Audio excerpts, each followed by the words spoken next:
Hey traders, this is Blake Morrow with Forex Analytics, and you're listening to the week ahead video for April 23rd, 2023. Before we get in the week analysis video, let's talk a little bit about, first of all, who's going to be giving you the video this week. It's Grega Horvat. He's our Elliott Wave analysis with Forex Analytics, so you can actually see his analysis inside the Elliott Wave icons that you see inside of our platform.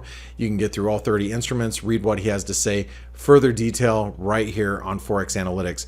But you know, the best thing about being involved with Forex Analytics and the best way to take advantage of it is get into the trader funding program.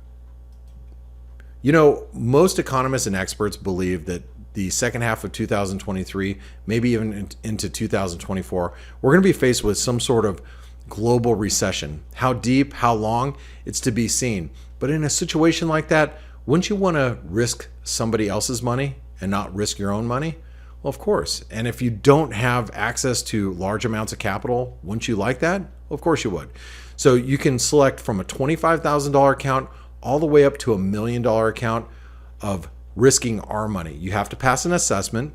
If you take the assessment and you pass, you keep 75% of the returns and you take none of the risk. So when you do that, you get involved in the Forex Analytics community. But what's really cool about that is you're involved in our chat rooms. You can see what other traders are looking at, what other traders are buying and selling.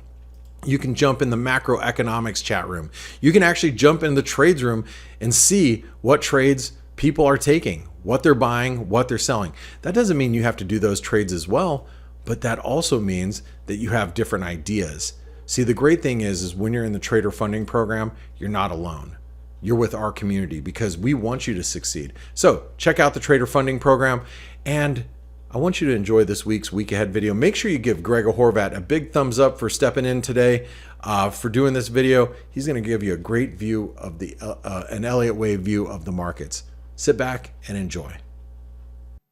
Hello traders, hello everyone, my name is Grega Horvat and welcome to our new week ahead video here for Forex Analytics. So Blake is away, he's out of town, he's on a soccer match, so I will be covering some of the analysis for you. As you know, my primary tool for tracking the markets is the Elliott Wave principle. I just love the Elliott Wave principle because it's a combination of both sentiment and the technical analysis. And of course, I'm also considering as well fundamentals and macro.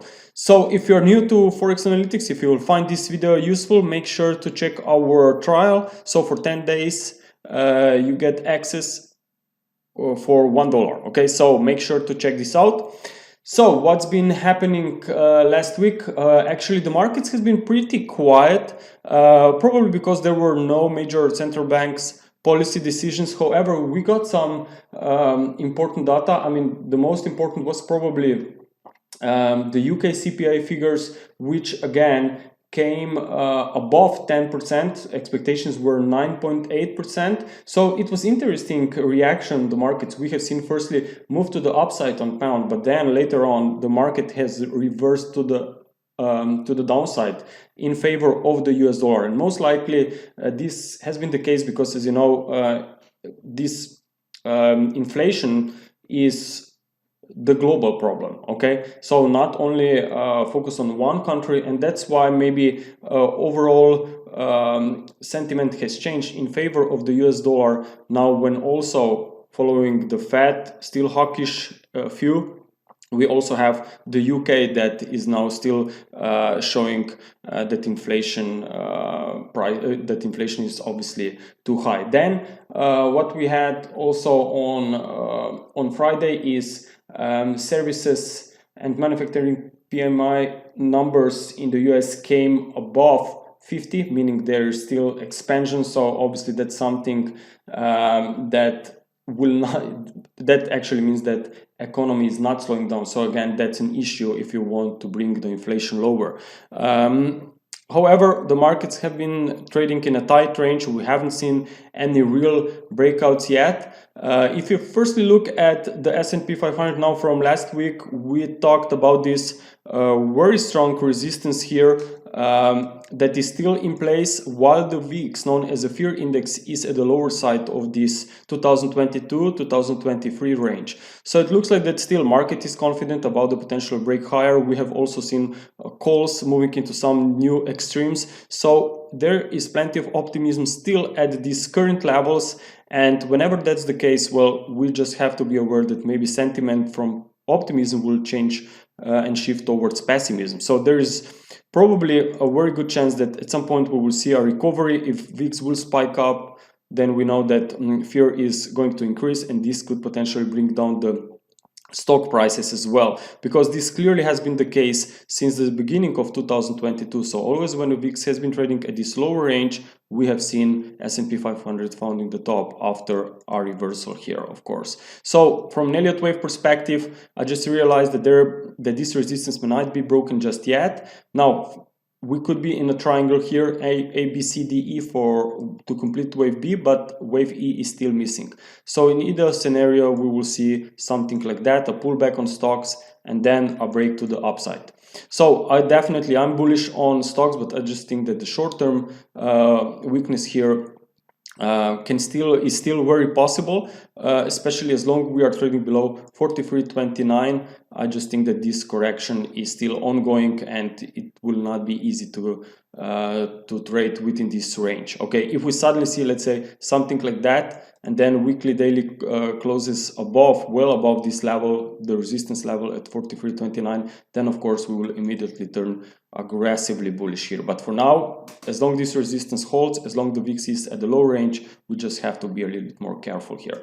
Now let's take a look on the 10-year US yields. So the US yields came to the downside. Now that's also an issue whenever you want to whenever you maybe anticipate the break higher on stocks, because normally, as you know, this means that markets there's still plenty of hawkish speculations, and obviously this is positive for the US dollar. And in a hawkish time, and especially when you have these bank credit tightening conditions, of course stocks will not cannot break easily to the upside. Okay, so this rise on the US yields could potentially even send some more bullish price action play here on the dollar index as well, which is lagging for now. So I'm aware of potentially more upside here on the US dollar index until we see a completed wave 2 rally here on the 10-year US yield. But eventually we just but we all speculate that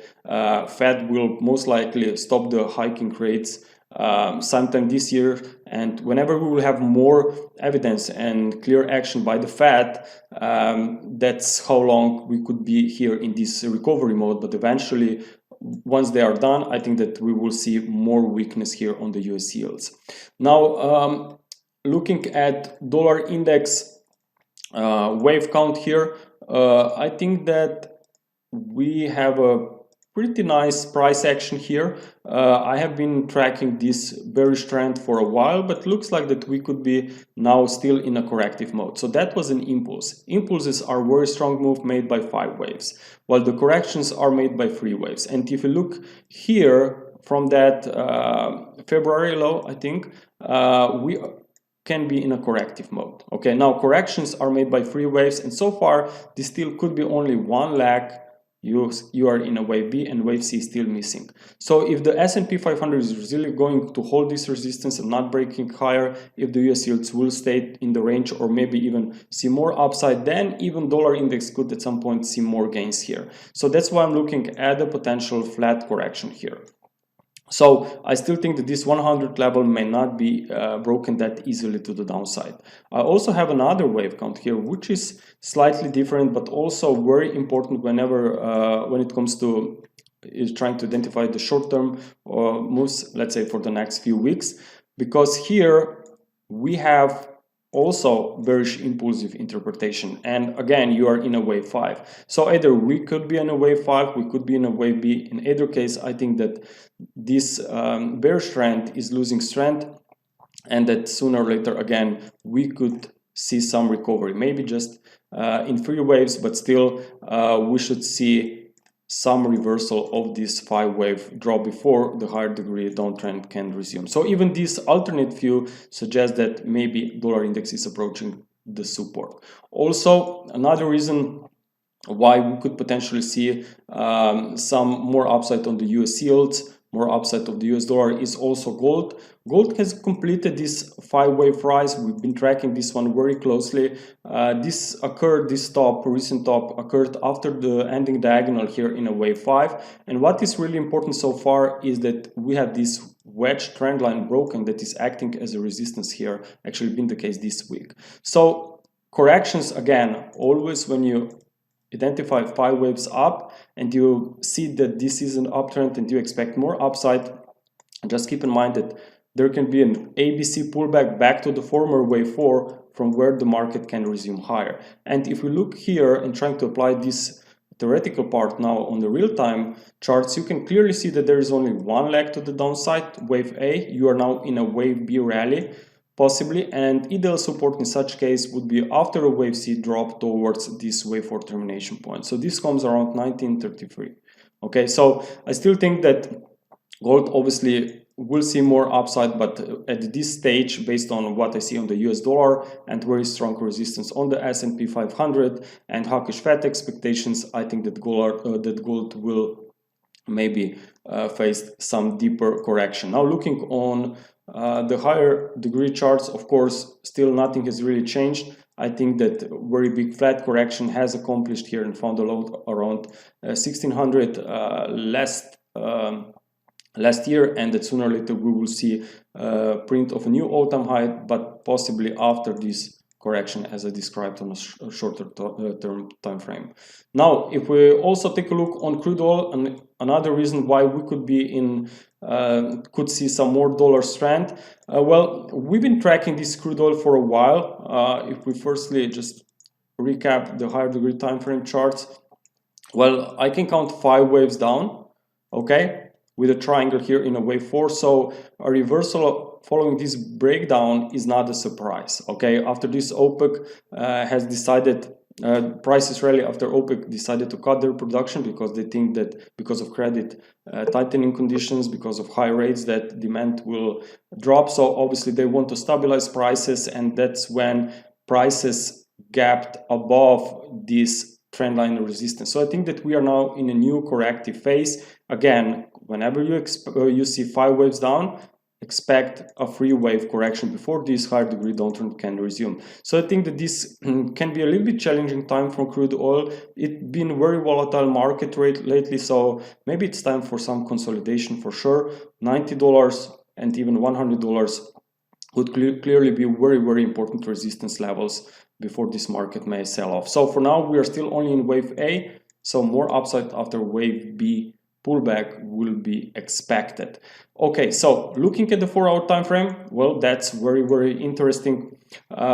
We have seen this gap. Normally when this gap is open for more than 24 hours, it may take 2 weeks, 3 weeks before this gap is filled. But whenever this gap is filled, that's again when we can expect a resumption higher into this direction that gap occurred, because keep in mind that in this gap area there are plenty of unfilled orders. So whenever these orders are executed, of course, that's when again flows can change, okay, because something is changing on the market. So I think that this could be a very interesting support, but notice that again, if we can count 5 waves up here, that's the second wave count. I will show you another wave count. If we can count 5 waves up, and as I said plenty of times, then after these 5 waves, whenever you see a very sharp reversal, that's still only one leg, wave A, one part of a corrective setback. So watch out for more weakness until we see this ABC structure for a wave B. So even if we are moving now close to this gap, now not completely filled, by the way, this is already June contract, so watch out for more weakness after a wave B rally, and wave B rally could potentially stop here around 79 or 80 resistance here after that bounce. Okay, so that's the first wave count. Another wave count is also valid, is that we are here maybe in a wave 4. So this could also be a very interesting count. So wave 3 in such case here has been a little bit more extended, but still, even if you are in a wave 4, that still belongs to this higher degree wave A, well, you still need 3 subwaves here for wave 4 to fill this gap. So again, if we see more short-term weakness here, this could mean the dollar could see more strength, especially versus CAD versus NOK. Okay, maybe not so much versus Mexican peso, which under any kind of conditions you will see Mexican peso moving significantly to the upside, and that's probably because of very high interest rates. Okay, now let's take a look also on the euro dollar. So as we discussed earlier, dollar index is around the supports in my opinion. Well, then obviously euro dollar should be around the resistance. I really cannot call here with this type of a price action, cannot call this as a resumption higher. Why? Because we have seen retest of these 2023 highs, but we haven't really closed above it. Okay, it was just a temporary spike to a new high, and then market came back to the downside, and we are already testing this trend line support. So I'm really curious here to see what will bring next week, but based on this substructure of this current rise from that March lows, I just think that there can be very strong resistance going on. Also, if you look closely here on the 4-hour chart, you can clearly see that this recovery, let me just delete this a little bit, you can clearly see that this recovery is not impulsive. Whenever you expect continuation mode, you want to see an impulsive price action. And again, impulses are very sharp moves in 5 waves without overlaps. But if you look closely here, you can see plenty of overlaps going on, okay, especially after this recent reversal from the new 2023 highs. So in my opinion, this could be a corrective rise from that lows to that high, and this, whenever you see a free wave movement to a new high or a free wave drop to a new low in a bear market, then you can expect that this is most likely part of a higher degree complex correction. So I still believe that this complex correction is underway back since start of February. Okay, so that was the first leg, wave B rise, and we will expect wave C. If suddenly, let's say that market breaks to a new high, of course, then I could be wrong with this wave count, but still I would be expecting limited upside, potentially even with this some kind of a wedge formation. So even print of a new high, I will be very skeptical up here regarding the bullish call. Also, looking the euro index, keep in mind that this one is labeled a little bit differently, but again, we can count 5 waves up, and what this means, potentially limited upside, right? So even this one suggests that euro bulls could run into the resistance. Looking at cable, here nothing has really changed last week, but again, 5 waves up suggests that we could be approaching resistance. We so far are holding these levels, not really seeing any decisive push higher. Of course, there's 127 and then 1.3 ideal projection target, but since this market is struggling up here, I really think that we should be aware of potentially, or not be aware rather than be surprised about the potential bearish lower prices. Keep in mind that this can even be expanding diagonal here. We are seeing some broken trend line, and potentially the short-term resistance is not far away. If we fall below 23.43, then I think that more weakness could be coming. Also, looking at whenever we talk about dollar strength, it's important obviously to look at commodity currencies, and normally in a risk-on environment you will see commodity currencies like Aussie and Kiwi very strong, but so far that's not the case yet here. Looking at Aussie, I believe that that's a counter-trend movement. Keep in mind that even just from a basic technical perspective, that's a downtrend since start of the year, and you now have only overlapping recovery. So bullish price action, even if it's shown here, the bulls are struggling. Okay, those plenty of overlaps really suggest that bulls do not have any kind of a strength that could potentially send this market impulsively higher. On the opposite side of this, if bulls cannot obviously take the price higher, if you have this overlapping price action, just be aware that maybe higher degree downtrend is still in the cards. So I'm looking for this to be wave 4 rally. We have seen our reversal from the upper side of this channel, and so far we can already see some lower swing low and swing high, so potentially we could see more weakness coming in. So what's really important here is that the S&P 500 is trading at the resistance. So if the S&P 500 will come down from the resistance, then obviously market that is already in downtrend will experience even more weakness. Okay, of course, because they are correlated. And not to mention gold, which obviously also shows that gold is in a consolidation period.